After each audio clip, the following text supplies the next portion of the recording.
Gözün aydın ey vətən, gözün aydın ey vətən, gözün aydın ey vətən,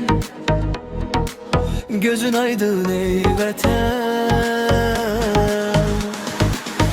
Ortadadır həqiqət, yurdum azad nəhayət, sevinəcək bu millət. Gözün aydın ey vətən, gözün aydın ey vətən. Bu işə giriş tələs, açılacaqdır qəfəs, Şuşa alacaq nəfəs. Gözün aydın ey vətən, gözün aydın ey vətən.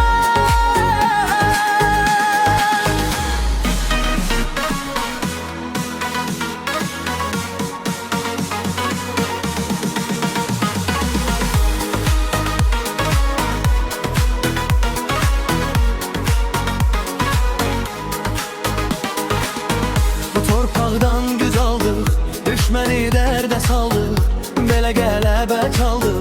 Gözün aydın ey vətən, gözün aydın ey vətən. Bir olubdur bu millət, çox çəkdik biz əziyyət, sonda tapdıq qətiyyət. Gözün aydın ey vətən, bugün millət sevinir, ordusuyla yönür, ürəklər bir döyünür. Gözün aydın ey vətən, millətim şən əzimdir, torpağımda izimdir, indi zəfər bizimdir. Gözün aydın ey vətən.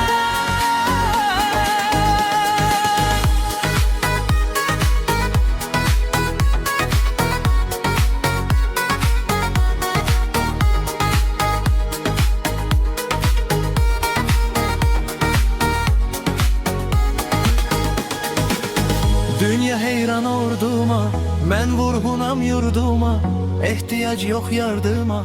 Gözün aydın ey vətən, gözün aydın ey vətən.